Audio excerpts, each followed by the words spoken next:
아이 사무엘이 엘리 앞에서 여호와를 섬길 때에는 여호와의 말씀이 희귀하여 이상이 흔히 보이지 않았더라. 엘리의 눈이 점점 어두워가서 잘 보지 못하는 그때에 그가 자기 처소에 누웠고 하나님의 등불은 아직 꺼지지 아니하였으며 사무엘은 하나님의 궤에 있는 여호와의 전 안에 누웠더니 여호와께서 사무엘을 부르시는지라. 그가 대답하되 내가 여기 있나이다. 하고 엘리에게로 달려가서 이르되 당신이 나를 부르셨기로 내가 여기 있나이다. 나는 부르지 아니하였으니 다시 누우라. 하는지라. 그가 가서 누웠더니 여호와께서 다시 사무엘을 부르시는지라. 사무엘.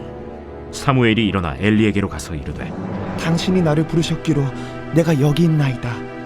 내 아들아, 내가 부르지 아니하였으니 다시 누우라. 하니라.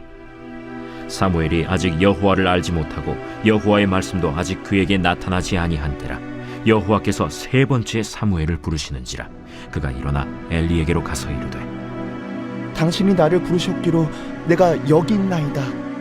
하니 엘리가 여호와께서 이 아이를 부르신 줄을 깨닫고 엘리가 사무엘에게 이르되 가서 누웠다가 그가 너를 부르시거든 네가 말하기를 여호와여 말씀하옵소서 주의 종이 듣겠나이다 하라. 하니 이에 사무엘이 가서 자기 처소에 누우니라. 여호와께서 임하여 서서 전과 같이 사무엘아, 사무엘아. 말씀하옵소서 주의 종이 듣겠나이다. 말씀하옵소서 주의 종이 듣겠나이다. 주님 앞에 겸손함의 자세로 주님 언제든 말씀하옵소서. 주님의 종이 여기 있습니다. 제가 듣겠나이다. 겸손함의 자세로 날마다 나아가는 우리 공동체가 되기를 소망합니다.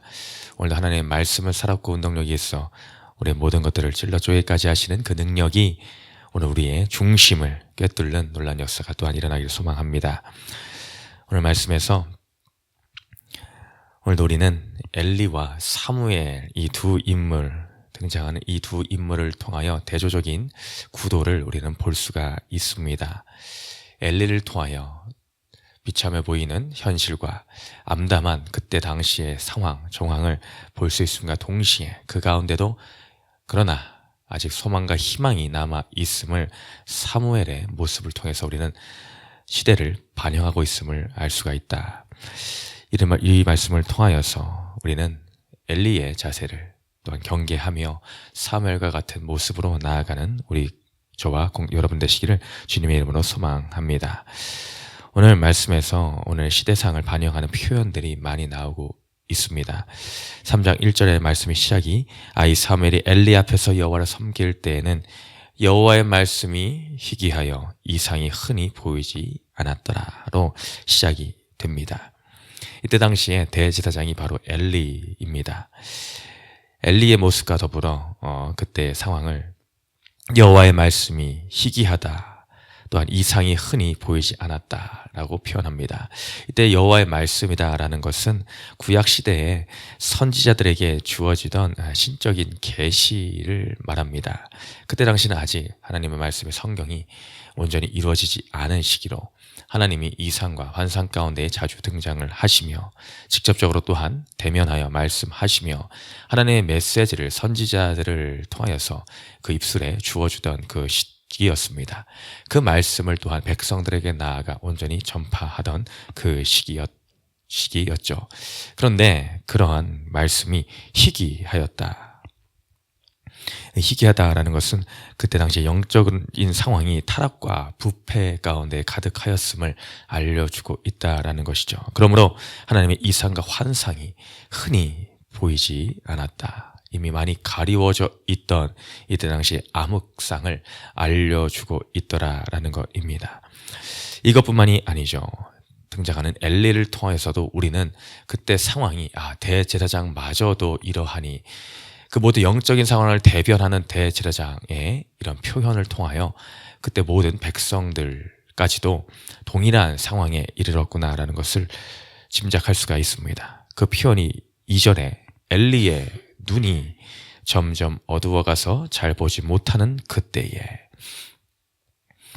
엘리가 이 나이가 많이 들었던 것은 사실입니다. 100세를 눈앞에 두고 있었던 시기였죠.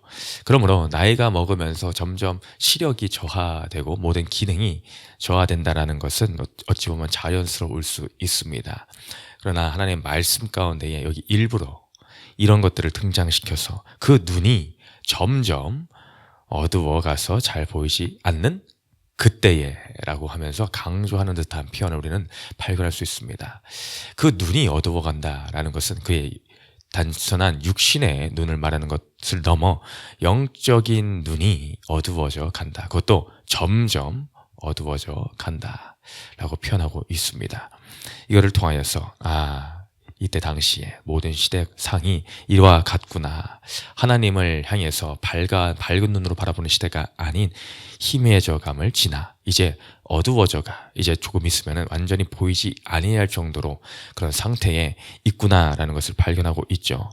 그와 더불어 엘리가 점점 이러한 상황에 영적으로 둔감한 상황에 나아가니 그가 머무르는 곳을 나타내고 있는데 그가 자기 처소에 누웠고라고 합니다. 나중에 뒤에 가서 알 수 있겠지만은 이 엘리와 상반되게 사무엘은 어디에 거하는가? 자기 처소에 거하는 것이 아니라 하나님의 궤가 있는 3절에 여호와의 전 안에 누웠다라고 합니다. 사실 이 입장이 뒤바뀌는 것이 자연스러울 것입니다. 하나님의 앞에 모든 신앙의 대변인을 할 수 있는 이 대제사장 엘리가 하나님의 궤 전 안에 누워 있어야 하고 오히려 이제 지금 배워 나가고 있는 이 어린 아이 사무엘, 소년 사무엘이 자기 처소에 있는 것이 어찌 보면 자연스러운 그림이다라고 할 것입니다. 근데 이미 엘리도 그 자신조차도 하나님의 말씀에 대한 기대감이 사라져 버렸는지 그 원함과 간절함의 절실함이 사라져 버렸는지 말씀을 구하는 자세가 이미 없어져 버렸는지 이제 자기 처소에 누워있는 이 상황 이것을 통해 영적인 무지의 상황에 들어가 있다라는 것을 또한 발견할 수 있습니다. 또 발견할 수 있는 이 엘리의 상황 그것은 나중에 이제 하나님이 사무엘을 부르시는 장면이 나오죠. 하나님의 사무엘을 부르니 그가 사무엘이 엘리 제사장이 부르는지 알고 찾아갑니다. 그 일이 3번이나 반복적으로 등장을 하죠. 그때 이처럼 단번에 사무엘을 부르시는 하나님이시구나라는 것을 엘리는 깨닫지를 못합니다. 이것이 3번이나 반복돼서야 하나님이 부르시는가 보다라는 것을 깨닫고 사무엘에게 알려주죠. 이처럼 반복 또 반복을 해야지 깨달음이 그제서야 나타나는 이 엘리의 상황, 영적으로 닫혀 있는 상황임을 우리는 알 수가 있더라라는 것이죠.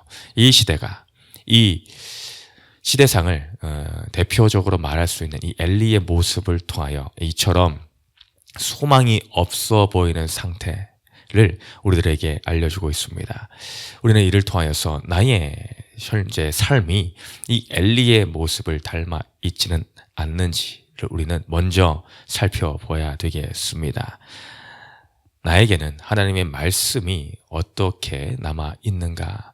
하나님의 말씀이 내 심령 가운데 어떻게 다가와 새겨져 있는가? 혹은 그 말씀이 이제 듣기를 사모하는 마음이 사라져버려 기복신앙과 또한 습관적인 매너리즘적인 신앙에 빠져 있어서 하나님의 말씀을 듣고 또 들어도 이 홍수처럼 넘쳐나는 이 말씀의 시대에 그 말씀이 과연 그냥 단순히 나를 왼쪽에서 오른쪽으로 지나가는 사람의 말과 같이 들리고 있지는 아니한가? 아니면 그 말씀을 사모함으로 내 눈이 하나님 앞에 밝히 띄어짐으로 그런 자세를 취하고 있는가? 우리는 엘리의 이런 상황을 통하여 우리의 삶을 되돌아봐야 될 줄을 믿습니다.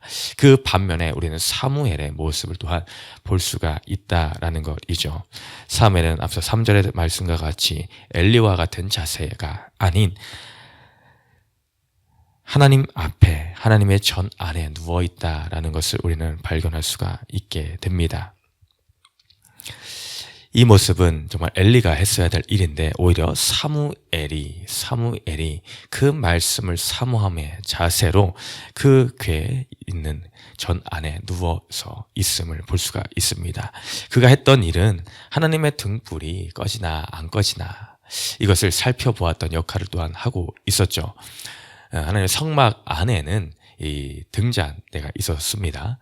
7개 가지로 나눠져 있는 등잔대가 있어서 해가 지어갈 쯤에 그 불을 켜고 또한 이제 새벽에 밝을 때까지 그 불이 꺼지지 아니하도록 관리하는 역할을 수행하던 사람들이 있었습니다. 그럼에도 불구하고 사무엘은 또한 이 역할 또한 같이 담당하였던 모습을 볼 수가 있게 됩니다. 그토록 하나님 앞에서 신실하게 겸손하게 그 가운데 가까이 하기를 소망하였던 우리 사무엘의 모습을 볼 수가 있습니다. 그러면서 이제 우리는 10절에서 그 사무엘을 부르시는 하나님의 그 음성에 대해서 그의 태도를 우리는 엿볼 수가 있죠. 엘리에게서 어떻게 말씀을 받아야 되는가를 배운 사무엘은 그것을 그대로 실천하여 가는 모습을 보게 됩니다. 엘리가 이제 여호와께서 사무엘을 부르시는 줄을 알고 가서 누웠다가 너를 부르면은 여호와여 말씀하옵소서 주의 종이 듣겠나이다 라고 말하여라 라고 할 때에 사무엘은 다시 가서 눕게 됩니다. 여기서 하나 더 볼 것이 사무엘이 엘리에게 나아갔을 때 엘리가 처음에는 나는 너를 부르지 아니하였다 다시 누우라. 또 두 번째도 나아갔을 때 나는 너를 부르지 아니하였다 다시 누우라 라고 합니다. 여기 두 번의 동일한 표현에는 다시 누워라 라고 합니다. 여기서의 다시 누우라고 할 때 이 표현은 말 그대로 이 단어 그대로의 표현입니다. 가서 그 누우라는 목적이 잠을 청해라 라는 의미입니다. 다시 누우라 할 때는. 근데 마지막에 이 엘리가 하나님 부르시는구나 라고 깨달았을 때에는 다시 누우라 라고 하지 아니하고 9절에 보면 가서 누웠다가 라고 합니다. 가서 누웠다가. 이때의 표현은 앞서의 두 번의 표현과 전혀 다른 표현입니다. 앞서 두 번은 잠을 청하라는 표현이었지만 마지막에는 말씀을 기다려 누워 있어라 라는 표현입니다. 그래서 이제 사무엘은 그 말 뜻대로 가서 다시 하나님의 말씀을 받을 준비를 하며 가서 자기 처소에 누웠다라는 표현을 하고 있죠. 그래서 이제 10절에서 하나님이 다시 부르시니 사무엘은 말씀하옵소서 주의 종이 듣겠나이다의 자세로 나아갑니다. 우리는 하나님이 말씀해 주시는 것을 때로는 알고 있음에도 불구하고 이러한 자세가 되지 않을 때가 많이 있습니다. 주여 말씀하옵소서 주의 종이 듣겠나이다. 이것은 단순히 귀로만 듣는다는 의미가 아니죠. 이것은 나의 삶을 다하여 나의 행함으로 순종함으로 주의 말씀을 듣겠나이다. 나는 그 말씀이 떨어질 때에 순종할 자세가 되어 있습니다. 그 겸손한 자세로 지금 주님 앞에 나옵니다. 의 태도입니다. 우리가 내 입맛에 맞는 표현에는 이러한 자세가 하지 말라고 해도 될 것입니다. 근데 내 뜻과 내가 원하던 기도의 응답과 다른 응답이 나올 그때 나중에 읽어보면은 그렇습니다. 사무엘에 받은 말씀은 두렵고 떨리는 말씀이었습니다. 엘리 제사장의 가문이 심판받아 그 자녀들은 멸망할 수밖에 없다라는 그 두려움의 메시지였는데 사무엘은 그것을 있는 그대로 하나하나 물론 인간적인 두려움이 있었지만 그것을 말씀으로 옮겨 엘리 대제사장에게 전하는 것을 보게 됩니다. 이것은 사람의 말과 나의 형편보다 하나님의 말씀이 우선시 되는 삶을 나타내주고 있는 것이다라는 것이죠. 우리의 삶도 이처럼 나의 어떠함보다 하나님의 말씀이 우선되어 그 말씀이 나의 삶을 이끌어 가기를 소망하는 그 자세, 그 모습이 우리의 삶 가운데 있어야 될 줄을 믿습니다. 이처럼 눈에 보이는 상황이 엘리 제사장의 이 상황을 통하여 이 현실적인 암담함을 우리는 볼 수 있지만은 그 가운데 사무엘의 이 자세를 통하여 또한 오늘 말씀에 남겨주신 또 한 구절의 말씀을 통하여 우리는 하나님의 소망이 아직 꺼져 가고 있지는 않음을, 꺼지지 아니하였음을, 아직은 남아있음을 발견할 수 있습니다. 그 구절이 또 하나가 있는데 바로 3절 말씀입니다. 하나님의 등불이 아직 꺼지지 아니하였으며 하나님의 등불은 아직 꺼지지 아니하였으며 이것을 우리는 문자적인 해석과 또한 상징적인 해석으로 볼 수가 있을 것입니다. 이것은 말 그대로 아직 새벽녘이기 때문에 아직 그 등불이 꺼질 시기는 아니다라고 이 새벽쯤에 하나님 말씀이 임하였구나라는 것을 표면적으로 알 수 있습니다. 동시에 상징적으로는 무엇을 알 수가 있는가? 아직이라는 의미입니다. 모든 것이 막혀 있는 것 같고 어둠 속에 있는 것 같은 이 이스라엘 백성의 현 상황이지만 아직은 하나님의 등불이 꺼지지 아니한 상태이다. 그 빛이 아직은 희미하나마 남아있는 상태이다. 완전히 없어져 소망이라고는 절대로 찾아볼 수 없는, 눈꼽만큼도 찾아볼 수 없는 그런 암흑은 아니구나. 그 가운데서도 여전히 아직 하나님의 희망이 이 백성들 가운데 남아 있구나. 아직은 꺼지지 아니하였구나. 그것을 이제 그 등불을, 빛을 환히 밝히기 위해 그 앞에 엎드려 있는 자의 또한 상징이 사무엘입니다. 오늘 우리는 이런 사무엘이 되어야 될 줄 믿습니다.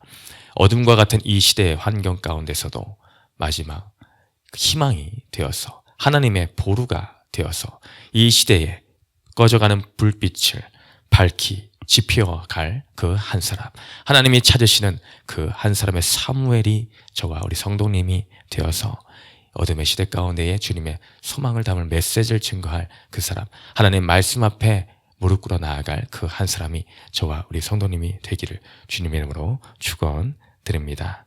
우리 첫 번째 질문 읽고 마칩니다. 시작. 나는 큐티하고 예배하기를 좋아합니까? 가정과 교회에서 내가 지켜야 할 하나님의 등불은 무엇입니까? 기도합니다. 사랑과 내가 풍성하신 하나님 아버지 주님의 이름을 찬양합니다. 주의 종이 듣겠나이다.